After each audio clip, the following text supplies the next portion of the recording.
औज़ुबिल्लाहिमिनश्शैतानिर्रजीम बिस्मिल्लाहिर्रहमानिर्रहीम। मौजूद नाज़रीन, फेसबुक पर नवाइशर एसटीडी पेज और ओके न्यूज़ टीवी के साथ मैं हूँ आपका मेज़बान राना साइद इकबाल। हम सरगोदा के मसाइल, सरगोदा की सियासत, मुल्क की सियासत और मुख्तलिफ इशूज़ पर अपना प्रोग्राम पेश कर रहे हैं।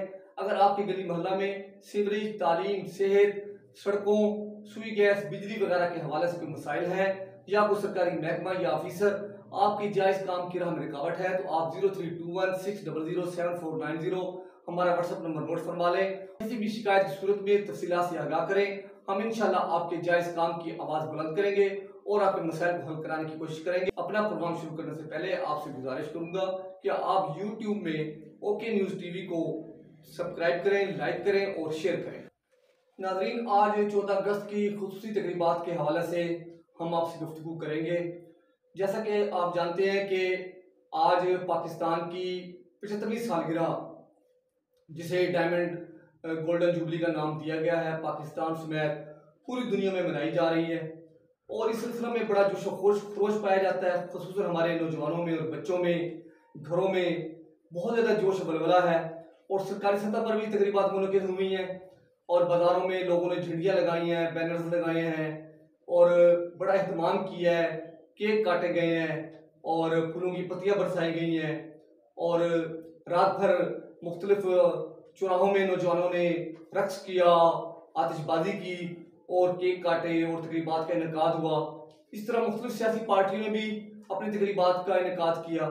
पाकिस्तान तहरीक इंसाफ ने लाहौर में बहुत बड़ा जलसा किया।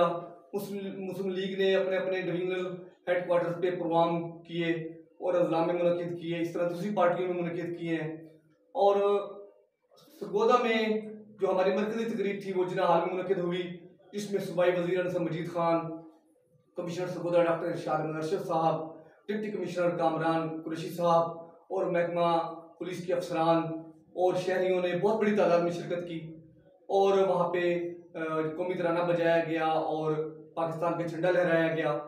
इसी तरह हमारे जो ताजिर दोस्त हैं शफीकुर रहमान साहब और मलक आबिद हुसैन साहब, उन्होंने सालगिरह का केक काटा और इसी तरह यहाँ पे अब्दुल्ला ढनू साहब की रिहाइश गाह पे तहरीक इंसाफ के हमारे अनसर मजीद खान साहब और मुमताज़ कालू साहब की रिहाइश गाह पे केक काटे गए। तो इस तरह एक भरपूर जो है ना वो प्रोग्राम मनाया गया है। तो असल बात यह है कि आज़ादी तो हमने हासिल की है और इस आज़ादी के लिए कुर्बानियाँ भी बहुत ज़्यादा दी हैं। इसकी तारीख को भी समझने की ज़रूरत है कि हमने किस तरह ये आज़ादी हासिल की ताकि नौजवानों को पता चले कि हमारे बुजुर्गों ने, हमारे असलाफ ने कायद मोहम्मद अली जिन्नाह की क़यादत में किस तरह इस आज़ादी को यकीनी बनाया और कामयाबी हासिल की। तो कुछ लोगों का यह ख्याल है कि शायद पाकिस्तान को ऐसे ही बन गया कि कायद रहमतुल्लाह अलैह ने एक तहरीक चलाई और किसी ने कहा कि लो जी पाकिस्तान बना लें और पाकिस्तान का इस तरह बंटवारा हो गया। ऐसे नहीं हुआ। पाकिस्तान के लिए बाकायदा एक तहरीक चली, एक जद्दोजहद हुई, जिसके नतीजे में ये तय पाया कि एक इलेक्शन होगा और दिसंबर 1945 और जनवरी 1946 में दो अलग अलग इलेक्शन हुए। एक मरकजी दस्तूर साज असम्बली का था, एक सूबाई असम्बलियों का था।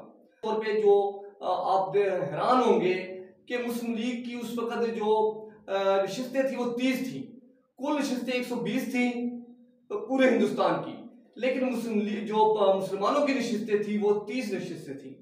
तो मुसलमानों के खिलाफ, मुस्लिम लीग के खिलाफ यूनियनिस्ट पार्टी भी इलेक्शन लड़ रही थी, जिसका प्रोग्राम ये था कि हमने अलग नहीं होना, हमने अंग्रेजों के साथ रहना है, हमने अंग्रेजों को यहीं पे रखना है। तो जब ये इलेक्शन हुआ और यूनियनिस्ट पार्टी और मुस्लिम लीग के दरमियान मुकाबला हुआ और यूनियनिस्टों को जो पाकिस्तान मुखालिफ कुव्वतें थी सबकी हमायत हासिल थी, जिसमें जमीयत उलमा हिंद और दीगर पार्टियां भी शामिल थी और कायद रहमतुल्लाह अलैह ने तन तनहा मुकाबला किया और उन्होंने जमहूरी कुव्वतों को, आवाम को कन्विंस किया, बहुत ज़्यादा विजिट किए, दौरे किए और मुसलमानों को समझाया कि हमें एक अलग वतन चाहिए जहाँ कलमा ला इलाहा इल्लल्लाह मुहम्मद रसूलुल्लाह का राज होगा और वहीं पे हम एक ज़िंदगी गुजारेंगे जहाँ मुसलमानों का ये वतन होगा। तो पूरे हिंदुस्तान के अंदर एक तहरीक चल पड़ी और उसका सबूत ये है कि जब नशिस्तों पे 30 नशिस्तों पे इलेक्शन हुआ तो 30 की 30 नशिस्तें मुसलमानों ने, मतलब है कि मुस्लिम लीग ने जीती। और फिर हैरत अंगेज बात यह है कि जो मुस्लिम अक़लियती इलाके थे वो मुस्लिम अक़लीती इलाकों से मुराद ये है कि वो सूबे जहाँ पे मुसलमानों की तादाद कम थी, अक्सरियत में नहीं थे, वहां पे जब इलेक्शन हुआ तो 217 नशिस्तों में से 195 नशिस्तों पर मुस्लिम लीग ने कामयाबी हासिल की। और इसी तरह जो हमारे ये अक्सरियती सूबे थे इन 3 सूबों में 239 में से 215 सीटें मुस्लिम लीग ने जीती। सिर्फ एक सूबा सरहद था जहां पे मुस्लिम लीग को शिकस्त हुई और 36 में से 17 नशिस्तें मुस्लिम लीग ने वहां पे जीती। लेकिन वो चूंकि मुस्लिम अक्सरियती इलाका था वो हमारे साथ शामिल किया गया। अब बात ये बनी कि जब यहाँ से लेके और दिल्ली तक और ये पूरा पंजाब था और उसमें हिमाचल और दीगर कहीं भी सूबे शामिल थे और उसमें दिल्ली भी शामिल था, तो वो इलाके जो आज उस पंजाब का हिस्सा नहीं, जिसमें हरियाणा भी शामिल था, तो वो उन सूबों में भी मुस्लिम लीग जीती और सीटें बन गई हमारी। लेकिन चूंकि वो मुस्लिम अक्सरियत के इलाके नहीं थे, फिर कुछ साजिश भी हमारे खिलाफ हुई तो हमें वो इलाके नहीं दिए गए, हमें काट के इधर उन्होंने हमारा पाकिस्तान का जो खिता था वो छोटा कर दिया, जो हमारा हक था वो हमें पूरा नहीं दिया। लेकिन मैं समझता हूँ कि इस बात से अंदाजा लगाएं कि मुस्लिम लीग की कितनी बड़ी कामयाबी थी कि हमें पूरे हिंदुस्तान में कामयाबी मिली। और इसी वजह से जब हिंदुस्तान के मुसलमान को बात करते हैं तो वो कहते हैं तो आपने तो कायदे के हक में वोट दिया था मुस्लिम लीग के, आप लोग अपने पाकिस्तान में जाए। तो वो लोग बड़ी तादाद में लोग वहां से हिजरत करके आए और देखिए 1.5 करोड़ लोगों ने हिजरत की, 1.5 करोड़ लोगों ने हिजरत की और बीच में से 20 लाख से ज्यादा खवातीन, बच्चे, जवान और औरतें शहीद हो गए। सिखों ने चलते काफिरों पे हमले किए, बहुत जुल्म किया, लूट मार की, बहुत बड़ी तबाही मची और एक बड़ी तबाही के बाद हम यहाँ तक पहुंचे और ये मुल्क बना। और नाजरीन मैं आपको एक और बात बताऊं कि हमने कल भी ये बात डिस्कस की थी कि एक नशिस्त भेरा की थी जहां से फजल प्राचर साहब, उनके मुकाबले में जो था अल्लाह बख्श रांझा साहब थे, वो यूनिस्ट पार्टी के थे, फजल प्राचर साहब मुस्लिम लीग के थे।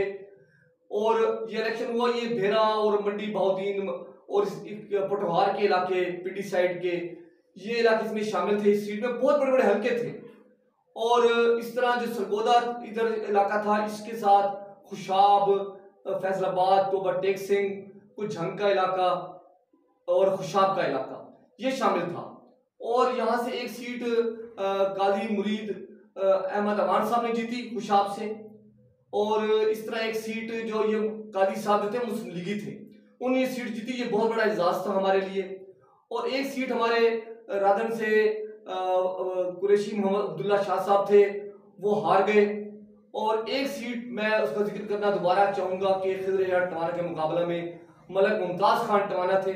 उनकी जरूरत को सलाम करना पड़ता है कि उन्होंने उस जमाने में खिजर यार टवाना का मुकाबला किया और कायद रहमतुल्लाह अलैह ने खुसूसी हदायत दी थी कि मुकाबला करना है, हर सूरत मुकाबला करना है। और उन्होंने मुकाबला किया, वो हार गए। लेकिन मुस्लिम लीग ने एक सीट, मलक जावेद इकबाल उस वक्त थे, उन्होंने भी वो एक सीट जीती। और एक मलक जो थे अपना उमर हयात टवाना, उन्होंने वो सीट एक सूबाई असम्बली की जीती। तो वो यूनिस्ट थे, यूनिस्ट पार्टी के थे टवाना साहब।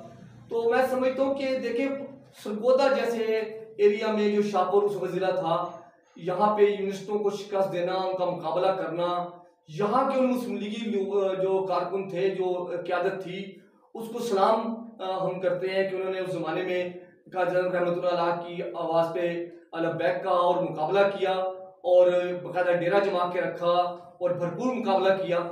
और इसी तरह आज के जो हमारे हालात हैं, हमें चाहिए कि आज हम पाकिस्तान की तरक्की के लिए, बका के लिए, इस्तेहकाम के लिए काम करें और इस मुल्क को हमने संवारना है, इसकी तरक्की और खुशहाली और मीशत को बेहतर बनाना है।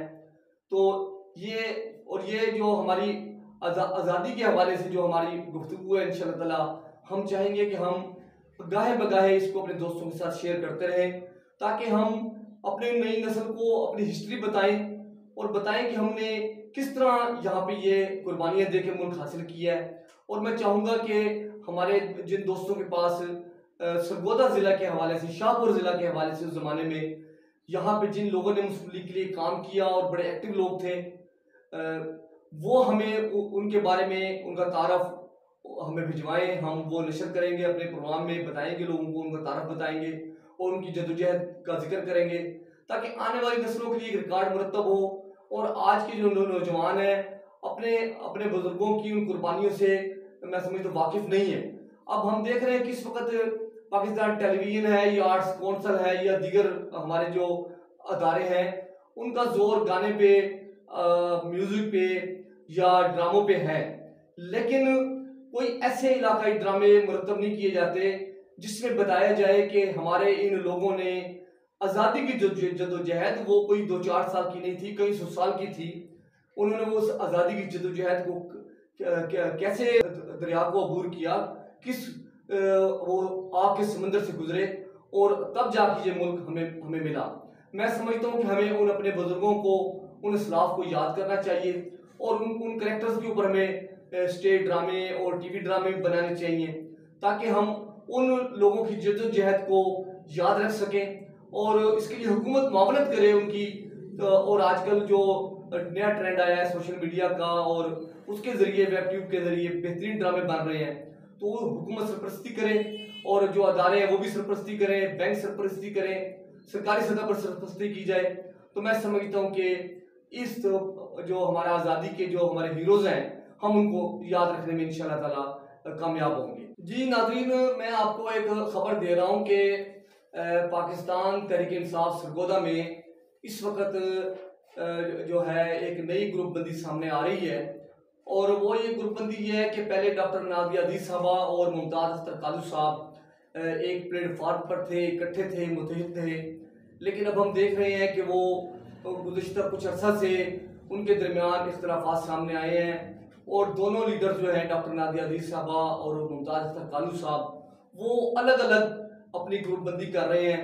अनसर मजीद खान साहब तो पहले से ही अलग थे, उनका ग्रुप पहले से ही अलग था, वो मुमताज़ कालू साहब और डॉक्टर नादिया अजीज साहबा के साथ सियासी अपनी ग्रुप में बंदी में नहीं थे। तो अब डॉक्टर नादिया अजीज साहबा म्यूनसिपल कॉरपोरेशन एरिया की जो है वो प्रेसिडेंट भी है तहरीक इंसाफ की, और अनसर मजीद खान साहब के पास वजारत है, और मुमताज़ अख्तर कालू साहब पार्टी के सीनियर रहनुमा हैं, उनका एक पार्टी में बड़ा एहतराम है। तो डॉक्टर नादिया अजीज साहबा और मुमताज़ अख्तर कालू साहब के दरमियान जो इख्तलाफात हैं वो बिल्कुल खुल के सामने आए हुए हैं। मुमताज़ अख्तर कालू साहब की अलग से इंतखाबी मुहिम NA-84 से चल रही है और डॉक्टर नादिया अजीज साहबा अलग से मुतहर्रिक हैं, और मैं समझता हूँ कि ये एक नई डेवलपमेंट है, एक नई खबर है। और इसी तरह जो सरगोदा से तहरीक इंसाफ के जो लीडर्स हैं वो राहत अली खान साहब हैं, बड़े पुराने सियासी कारकुन हैं और तहरीक इंसाफ के नजरियाती कारकुन हैं, और इसी तरह मार मोहसिन रजा साहब PP 76 से उम्मीदवार हैं, और तारिक याकूब साहब बिल्कुल नया चेहरा है, पहले कभी तहरीक इंसाफ में शामिल नहीं रहे, अब यकदम से वो तशरीफ लाए हैं इस पार्टी में। और पिछले दिन उन्होंने कुछ तस्वीरें PTI के रहनुमाओं के अपने साथ लगाई, तो बाकायदा सोशल मीडिया पे लिखा गया कि आपने हमारी तस्वीरें क्यों लगाई हैं, तो शायद उनको पार्टी भी कबूल नहीं कर रही या उनकी वर्किंग नहीं है। तो इसी तरीके से जो चौधरी इकबाल साहब हैं, उन्होंने पिछला इलेक्शन लड़ा था लेकिन वो खामोश है, शायद वो आइंदा इलेक्शन नहीं लड़ना चाहते, और आसिफ अली भगत साहब भी स्क्रीन से आउट है, उनके बारे में भी इतलात यही है कि वो शायद इलेक्शन नहीं लड़ रहे। जो मतलब शुएब अमान साहब है वो साबिक MPA थे, एक मरतबा पीस पार्टी से जीते, एक मरतबा काबली के टिकट से जीते, तो शायद वो अब जो है दोबारा PTI को अप्लाई कर रहे हैं और वो इलेक्शन लड़ना चाहते हैं यहाँ से। तो इसी तरह जो है राव जो हमारे अफजल साहब वो इलेक्शन लड़ना चाहते हैं, वो भी उम्मीदवार हैं यहाँ से। तो इस तरह जो PP 77 है वहाँ से नवीद असलम वड़ैच साहब बड़े पुराने कारकुन हैं, वो इलेक्शन के उम्मीदवार हैं, अनसर मजीद खान साहब खुद भी हैं, और भी काफ़ी सारे वहाँ से उम्मीदवार पार्टी के हैं, चूँकि अनसर खान साहब वहाँ पे गालिब है तो इस वजह से ज़रा वहाँ पे कम उम्मीदवार है, लेकिन वहाँ के कैंडिडेट लोग मौजूद हैं। और एक खबर ये है कि अनसर मजीद खान साहब MNA का इलेक्शन लड़ेंगे। अभी तक इस बात के अंदर अभाम ही है, कभी उन्होंने कन्फर्म खुल के नहीं कहा, और उन्होंने 1-2 बार हंस के कहा कि यही तो हमारी लड़ाई है, मतलब उन्होंने आपस की लड़ाई का जिक्र किया। तो उनके जो कारकुन हैं, उनके जो साथी हैं, वो उन्हें इस बात पर जोर देते हैं कि वो इलेक्शन लड़े और NA-84 से लड़े। तो मैं समझता हूँ कि शायद अनसर मजीद खान साहब ने काफ़ी वर्क कर लिया है और काफ़ी रसूख है, पार्टी का वोट बैंक भी बढ़ गया है, और पार्टी के पास उम्मीदवार जो है ना, जो या तो अनसर मजीद खान साहब हैं या मुमताज अख्तर कालू साहब हैं। तो अनसर मजीद खान साहब शायद अभी भी रिस्क ना लें, वो अपने PP 77 से ही इलेक्शन लड़ें, और अगर वो नहीं लड़ते इलेक्शन तो मैं समझता हूँ कि मुमताज अख्तर कालू साहब बहुत सीनियर आदमी हैं, उन्हें पिछली मरतबा भी मौका इस तरह नहीं मिल सका था। उनके बेटे बैरिस्टर अब्दुल्ला ने इलेक्शन लड़ा था और वो बड़े अच्छी उन्होंने वोट हासिल किए थे। इससे पिछले इलेक्शन में तो डॉक्टर नादिया साहबा ने इलेक्शन कंटेस्ट किया था।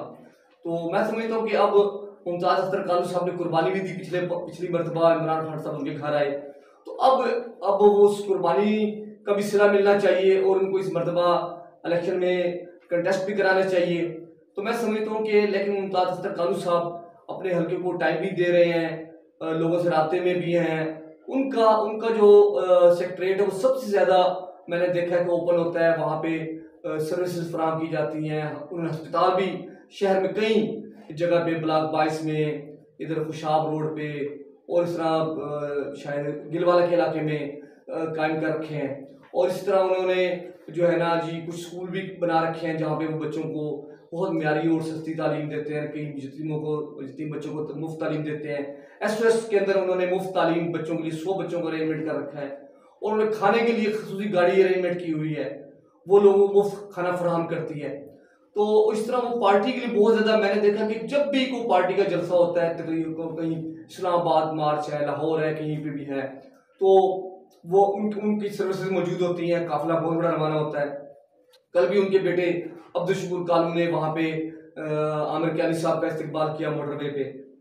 तो मैं समझता हूँ कि इस वक्त जो डॉक्टर नादिया साहबा और मुमताज कालू साहब के दरमियान इख्तलाफात हैं, इख्तलाफात शदीद से शदीद तर हो रहे हैं। डॉक्टर नादिया साहबा दोबारा इलेक्शन लड़ना चाहती हैं, लेकिन मुमताज कालू साहब जो है वो अपना इलेक्शन अब की बार खुद लड़ना चाहते हैं और उन्होंने इमरान खान साहब से, पार्टी लीडरों से और क़यादत से रिक्वेस्ट की है कि इस मरतबा मेरा हक बनता है और उन्हें यकीन दहानी भी कराई गई है।